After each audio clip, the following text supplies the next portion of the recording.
outro que eu acho que é muito importante para nós o que você acha do nível dos estudos de recepção na América Latina.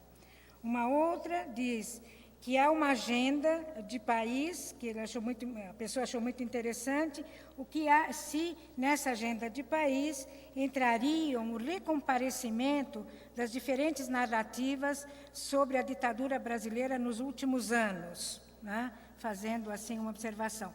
Olha, há coisas muito interessantes entrando na questão da incerteza de Heisenberg e também de Einstein. Então, eu queria dizer que... E outra coisa aqui também, e acho isso importante. Bom, então, entra uma questão um pouco do poder do saber da universidade, né? Quer dizer, até que ponto, aquilo que você falou, tudo o que sabemos, o sabemos entre todos, não é? Achando que a instituição universitária, por sua insistência nos títulos, na seleção, não é um obstáculo à disseminação do conhecimento na sociedade, em redes propostas, quer dizer, se isso daí não constitui uma contradição com aquilo que propõe Manuel Castells, não é? Como se adaptará a universidade a esta nova forma de estruturação decorrente da evolução informacional? Bom, eu pensei, como eu disse, isso aqui, e acho que isso aqui jamais uma agenda, né? E outros que você poderá, enfim, levar com você, porque mais do que responder, eu acho que também você leva, né, as inquietações. E porque estamos às 6h10, não é? E também eu acho que também um tanto quanto explorar esse nosso convidado, mas é mais assim um sentimento meu, da gente, que a gente tem que dar um teto para o debate, ou para a discussão.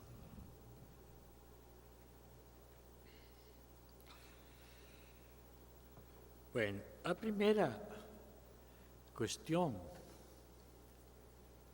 é muito importante que se planteara, porque yo hablé de ello, pero indirectamente cuando hablé del papel del mercado hoy en la producción de conocimiento. Por ejemplo, el caso de las industrias farmacéuticas. ¿Sí? Ella estaba hablando de esto, o sea, cómo aquí hay una perversión profunda. Sabemos que hasta revistas, las más serias de todas, revistas alemanas, científicas, aceptaron publicar artículos sobre fármacos que todavía no estaban bien comprobados y que posibilitaron que esos fármacos salieran al mercado. Esto no es ninguna calumnia. Ha sido publicado en otras revistas científicas de otros países.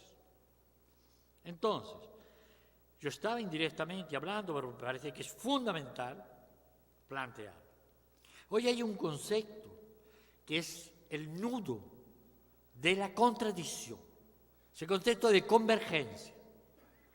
Convergencia tecnológica, convergencia digital, es el nudo.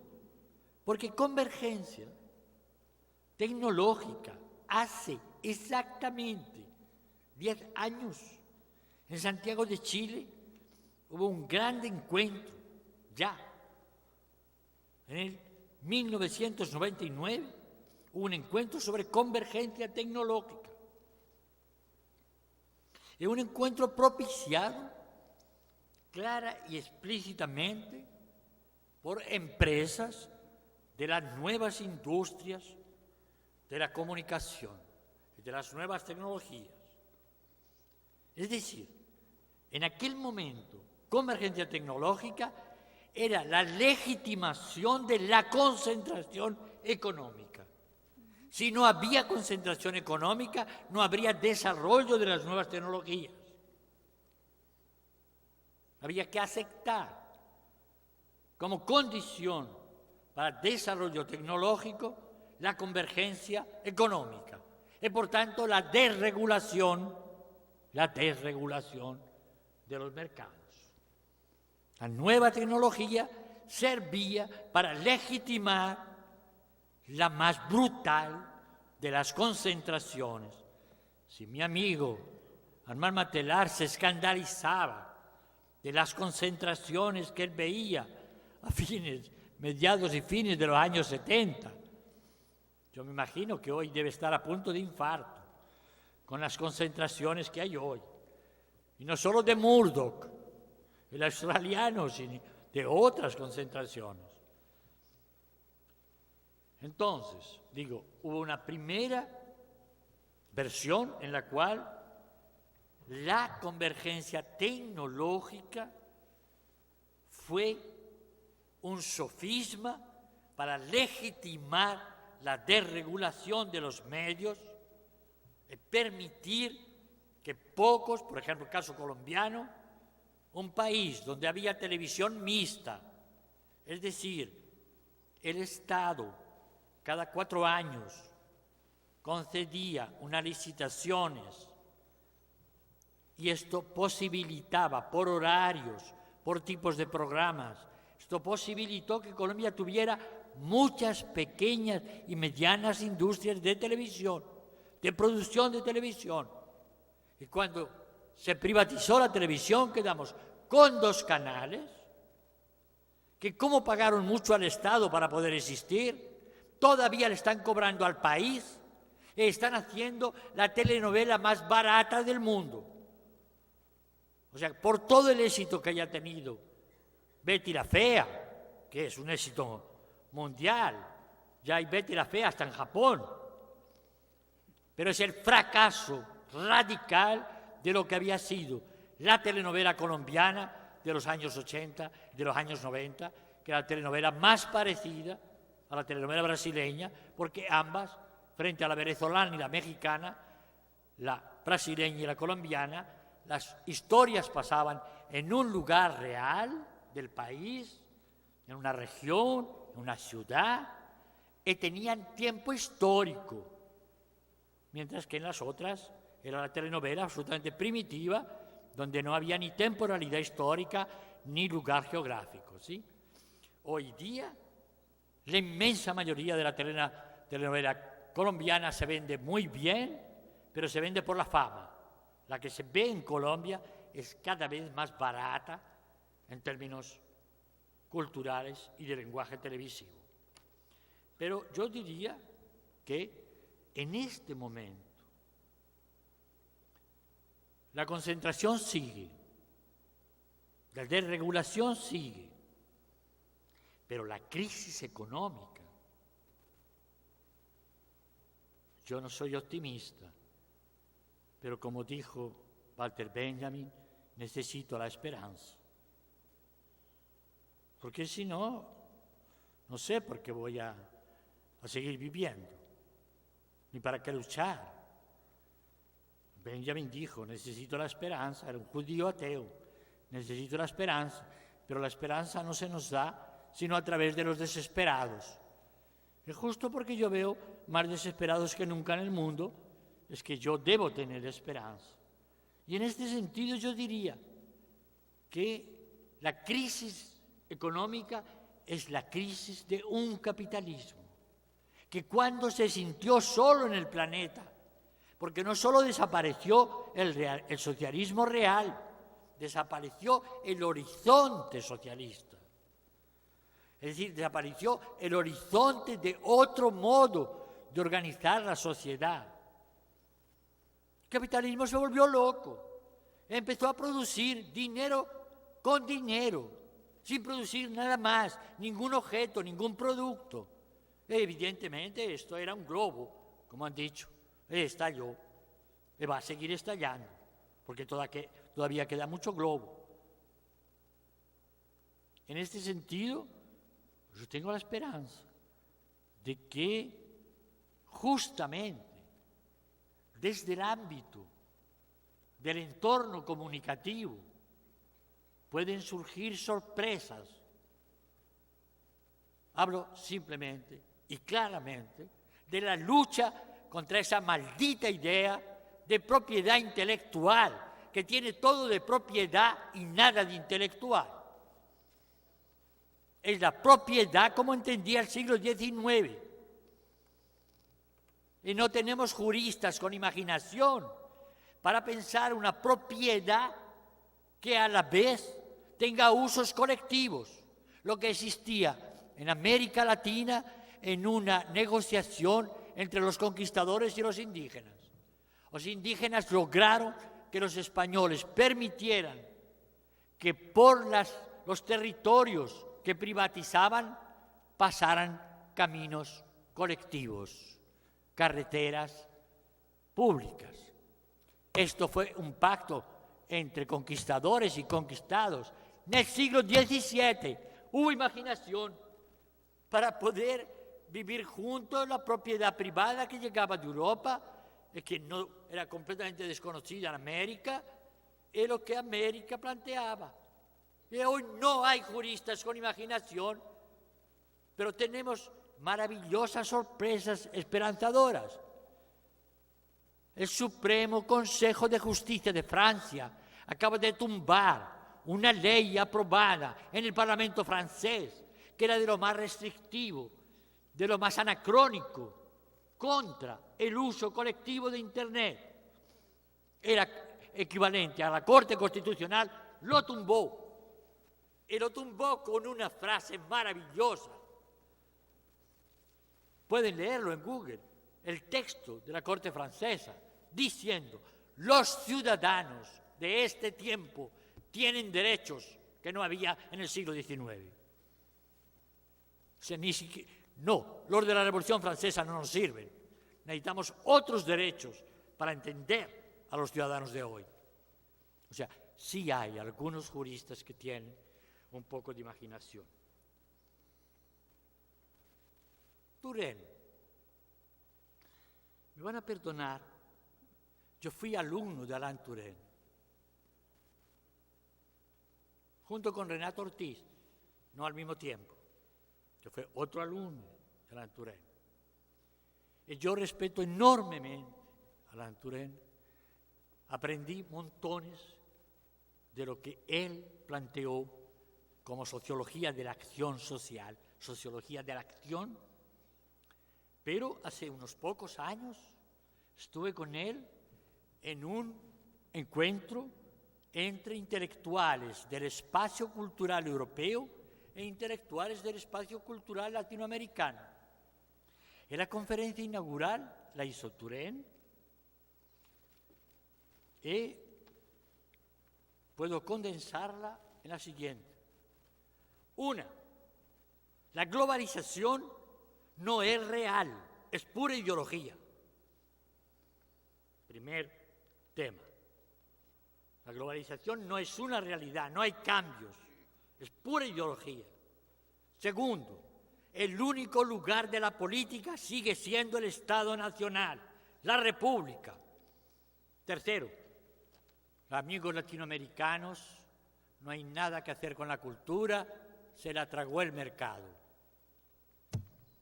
Renato Ortiz y yo nos sentamos al lado de Turén a la hora del almuerzo. Entre los dos compusimos una frase que le dijimos entre los dos. Querido Alain, cuando Francia dejó de ser el ombligo del mundo, creyó que ya no había mundo. Parece os argentinos. Cuarto, las narrativas de nación. Fue en Puerto Rico, el año 89, que yo estaba invitado un año en la Universidad de Río Piedras, en San Juan de Puerto Rico, en la grande universidad pública de Puerto Rico. Quizá una de las buenas universidades de América Latina, aunque tengan tanta dependencia de Estados Unidos. Quizá por eso, precisamente.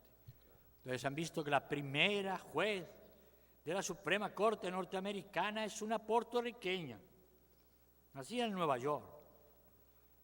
Pero óiganla hablar en castellano y verán si sigue siendo puertorriqueña.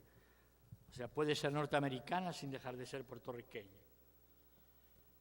Yo aprendí, tuve unas amigas, un grupo de historiadoras puertorriqueñas que me hicieron aprender la relación entre memorias e historia.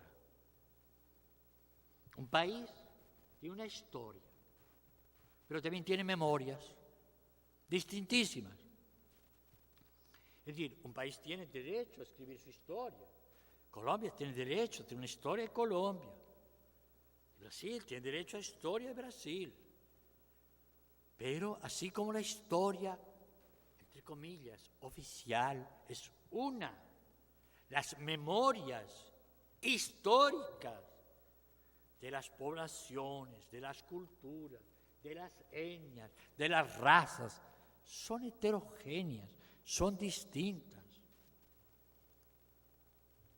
Y si la historia no se va convirtiendo en un tejido de memorias, cada vez va a ser más difícil que los adolescentes aguanten la clase, la asignatura de historia. Hoy Colombia está viviendo esto. Yo dicto algunas clases en una de las maestrías de los posgrados mejores de historia de Colombia, la Universidad de los Andes, en Bogotá. El problema de mis alumnos es que no saben cómo enseñar historia a unos adolescentes que no tienen sentido de la historia. Y me dicen, utilizamos cine, utilizamos cómic, pero no tienen sentido. ¿Cómo hacemos para que entiendan? Y yo, siguiendo la pauta de algunos pocos historiadores, la pista que les doy es: pongan en historia el presente. Lo que nos dijo el sudafricano en Brasilia. En lugar de partir del pasado, con aquellas colecciones de héroes de la patria, con aquellas colecciones de batallas y de paces, partamos del presente, partamos de procesos actuales y pongámoslos en historia.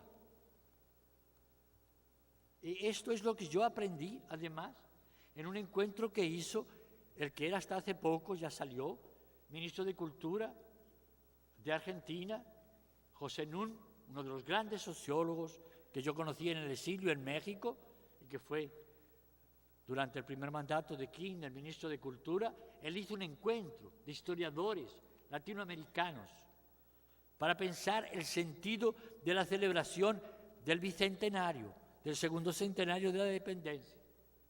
Y lo que plantearon los historiadores, en su mayoría, era esto: cómo deconstruimos una historia de héroes, una historia de guerras, una historia de grandes hechos, y vamos tejiendo memorias para que la historia del país tenga algo que ver con las historias de la gente.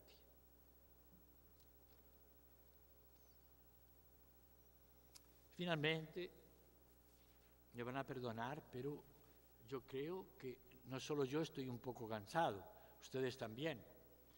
Entonces voy a terminar con el tema de la universidad, gritando una blasfemia. Yo estoy convencido que en la rebelión de los franceses, de los italianos, de Berkeley en los años 60, ahí en esa rebelión,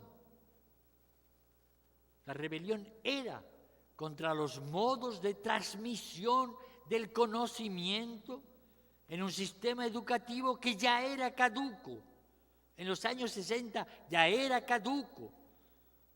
En la creación de Vincennes, de la Universidad de Vincennes en París, les puedo contar, en la Universidad de Vincennes, que fue el mejor fruto, loco, pero maravilloso, de la rebelión de París, había una carrera que solo estudiaban 3 estudiantes latinoamericanos, un brasileño, un mexicano y un boliviano, que era sobre la agricultura en climas húmedos de América Latina. Era una carrera, tenía su pensum, hecho por unos cuantos profesores y por ellos, ¿sí? Bien, lo que quiero decir es que aquella rebelión de los 60 contra un sistema de producción y circulación del conocimiento que ya era caduco, hace parte de un dinosaurio. Y los dinosaurios pueden necesitar, ya hace 50 años de aquello, el año pasado, hizo 50 años del 68, pero los dinosaurios pueden necesitar 150 años para morir. Yo soy piadoso y creo en el derecho a la eutanasia. Yo propongo una muerte digna para un sistema educativo que tiene 150 años, pero no debería ir más allá de 15 años más. Muchas gracias.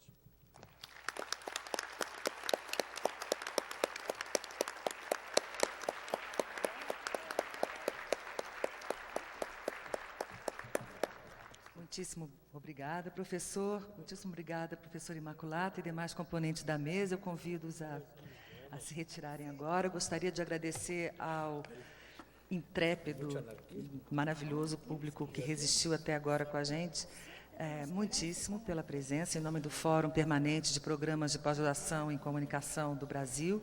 Lembrando para vocês que há uma feira de livros lá na frente, lá no foyer do memorial desse teatro, onde estão sendo vendidas obras do professor Jesus Martim Barbeiro e de outros docentes dos programas de pós-graduação de São Paulo. Também gostaria de, mais uma vez, lembrá-los de que para adquirir, para receber o seu certificado de comparecimento dessa aula, por favor, envie e-mail confirmando presença, o nome completo, instituição e modo de vinculação para centralinfo@espm, de Escola Superior de Propaganda e Marketing.br. Muito obrigada a todos e até mais. Até a próxima.